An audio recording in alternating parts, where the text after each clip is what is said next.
इसी master plan के तहत कहीं ना कहीं हमारे बद्रीनाथ धाम की संस्कृति और इसके पर्यावरण का विनाश भी हो रहा है।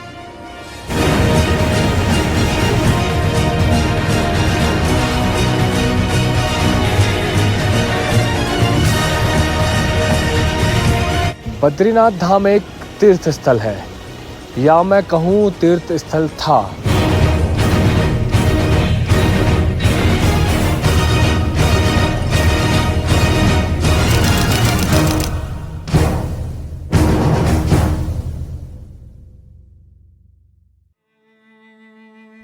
जय बद्री विशाल।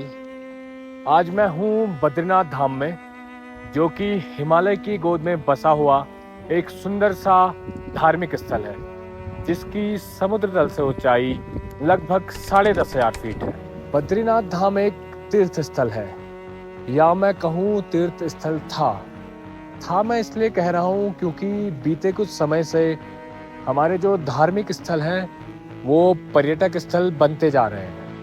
इस वीडियो के माध्यम से हम लोग यही जानेंगे कि ये जो डेवलपमेंट हमारे धामों में हो रहा है, उससे जो धार्मिक भावनाएं हैं वो आहत होंगी, या धामों के विकास के लिए ये एक बड़ा कदम होगा। बद्रीनाथ धाम जो कि पिछले कुछ समय से आधुनिकी की ओर बढ़ता जा रहा है, जिसमें कि धाम में काफी सारे निर्माण कार्य किए जा रहे हैं। जब यह निर्माण कार्य शुरू हुआ था, उस समय एक वीडियो के माध्यम से सभी लोगों को यह बताया गया था कि इस प्रकार से मास्टर प्लान के तहत बद्रीनाथ धाम का नवनिर्माण किया जाएगा। काफी समय बाद मास्टर प्लान में क्या क्या बद्रीनाथ धाम में बदला है, उसमें सबसे पहले तो ये अराइवल प्लाजा, जिसे कि काफी सुंदर रूप देने का प्रयास किया गया है। अराइवल प्लाजा से थोड़ा आगे आने पर हमें दिखेगी सुंदर सी 2 झीलें, जिन्हें की शेष नेत्र झील कहा जाता है। मंदिर के आसपास ही मुख्य काम किया गया है। बद्रीनाथ मंदिर के आसपास घर हुआ करते थे, वो सारे तोड़ दिए गए हैं। आप अगर बामणी गांव की तरफ से मंदिर आने का रास्ता देखें तो वो पिछले 3 सालों से टूटा हुआ है।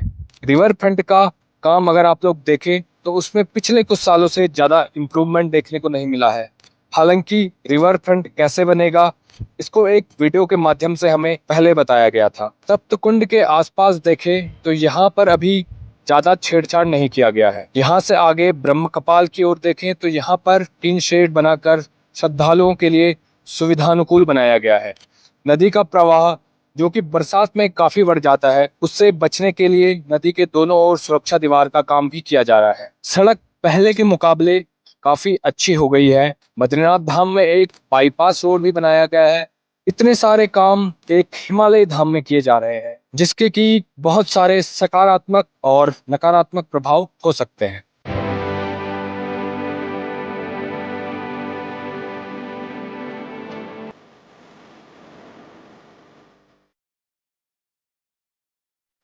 अगर बद्रीनाथ धाम पहुंचने से लेकर दर्शन करने तक और वापस जाने तक किसी तीर्थयात्री का अनुभव सुगम हो जाता है, तो यह संदेश दूर दूर तक जाएगा, और जितने दूर तक ये संदेश पहुंचेगा तो उतनी दूर तक हमारे बद्रीनाथ धाम की संस्कृति और धार्मिक मान्यता भी पहुंचेगी, और जिससे कि बहुत अधिक संख्या में जो लोग हैं वो बद्रीनाथ धाम के दर्शन के लिए यहाँ पे पहुंचेंगे।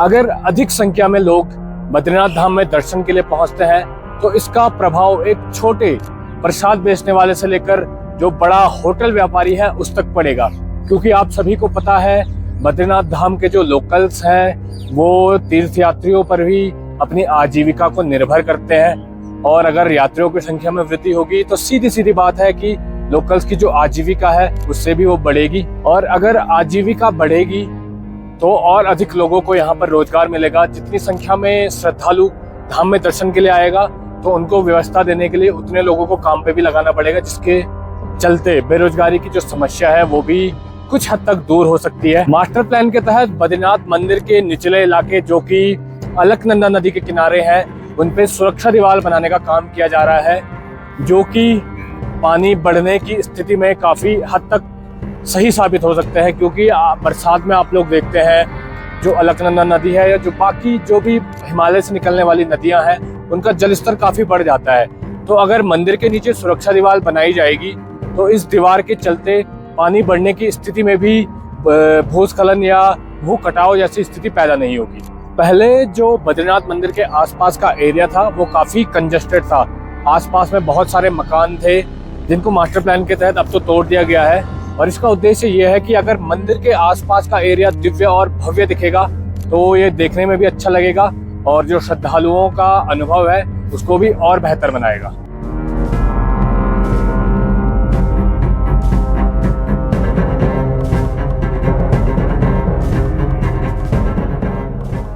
एक सिक्के के दो पहलू होते हैं। मास्टर प्लान के तहत बद्रीनाथ धाम का विकास जरूर हो रहा है, लेकिन इसी मास्टर प्लान के तहत कहीं ना कहीं हमारे बद्रीनाथ धाम की संस्कृति और इसके पर्यावरण का विनाश भी हो रहा है। बद्रीनाथ धाम में पंचकुंड, पंचशिलाएं और पंचधाराओं का महत्व है। पंचधाराओं की अगर मैं बात करूं तो उनमें से कुछ धाराओं को एक टीन शेड के माध्यम से ढकने की कोशिश जरूर की है, या सिर्फ इतना दिखाने की कोशिश की है कि हम इनको बचाना चाहते हैं, लेकिन जैसा इनका पुराना स्वरूप था उसको पूरी तरह से खंडित कर दिया गया है। पंचकुंडों में मैं अगर नारद कुंड की बात करूं, जो कि इतना पवित्र है, जहां से श्री भगवान बद्री विशाल जी की जो मूर्ति आज आप लोग दर्शन करते हैं वो नारद कुंड से ही निकाली गई है। लेकिन पिछले कुछ सालों से जब से ये मास्टर प्लान का काम हुआ है, अलकनंदा नदी में बहुत सारा मलबा डाला गया है, जिसके चलते पानी का जो बहाव है या जल स्तर है वो इतना ज्यादा बढ़ गया है कि आज की डेट में अगर हम नारद कुंड को देखें तो वो पूरी तरह से जलमग्न हो गया है।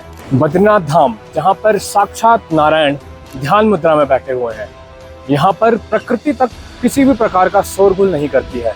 माना जाता है कि बद्रीनाथ धाम में बिजली नहीं कड़कती है, यहाँ तक कि कुत्ते तक नहीं भौंकते हैं, और शंख बजाना तो यहाँ पर पूर्ण तरह वर्जित है।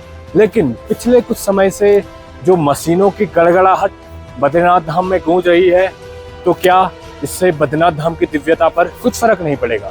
मशीनों की जो आवाज है उससे धाम की स्पिरिचुअलिटी ही नहीं, बल्कि मशीनों से उठने वाले धूल और मिट्टी से यहाँ पर रहने वाले लोगों और यहाँ पर आने वाले श्रद्धालुओं के स्वास्थ्य पर भी फर्क पड़ता है। उच्च हिमालयी क्षेत्रों में बसे होने के कारण बद्रीनाथ धाम में पहले से ही ऑक्सीजन की भारी कमी है, क्योंकि यहाँ पर पेड़ पौधों की संख्या उतनी नहीं है। पिछले कुछ सालों से वन विभाग के द्वारा और स्थानीय लोगों के द्वारा यहाँ पर कुछ पेड़ लगाने की कोशिश जरूर की गई है, लेकिन कमर्शियलाइजेशन के चलते बहुत सारे पेड़ पौधे और यहाँ की वनस्पति को भी नुकसान पहुंचाया गया है।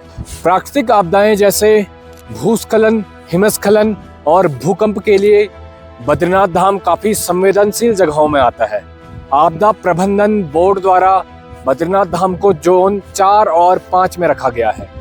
जो नवीनीकरण बद्रीनाथ धाम में हो रहा है उसमें हमें इस चीज का भी ध्यान रखना होगा कि बद्रीनाथ धाम काफी संवेदनशील जगह है। जब मास्टर प्लान का काम शुरू हुआ था उस समय हमें ये बताया गया था कि स्थानीय लोगों की दुकानों को तोड़कर इसे नया स्वरूप दिया जाएगा, लेकिन अभी तक 2 साल होने के बाद भी यह नीति स्पष्ट नहीं हुई है कि जिन लोगों की दुकान टूटी है उन्हें किस तरह से दुकानें मिलेंगी, या जो नई दुकानें बनी है उनका आवंटन किस आधार पर होगा। नवीनीकरण के बाद बद्रीनाथ धाम को एक नया रूप मिल जाएगा। आज के समय में मैं देखता हूँ, आप किसी भी तीर्थ स्थल में चले जाइए, वो तीर्थ स्थल कम और पर्यटक स्थल ज्यादा बनता जा रहा है। तो मेरा आप सभी तीर्थ यात्रियों और श्रद्धालुओं से करबद्ध निवेदन है, आप जब भी किसी भी तीर्थ स्थल में जाएं तो वहां की आस्था और पवित्रता का विशेष ध्यान रखें और अपने धार्मिक तीर्थ स्थलों को पर्यटक स्थल बनने से रोकें, क्योंकि नया बद्रीनाथ धाम बनने के बाद यहाँ की आस्था और पवित्रता पर कुछ फर्क नहीं पड़ेगा। इसके बारे में आप सभी लोगों की क्या राय है, आप लोग कमेंट करके जरूर बताइएगा। और अगर आपको ये पूरा वीडियो अच्छा लगा तो मेरे चैनल वाईवी ब्लॉग्स को लाइक, सब्सक्राइब और शेयर करिएगा। धन्यवाद।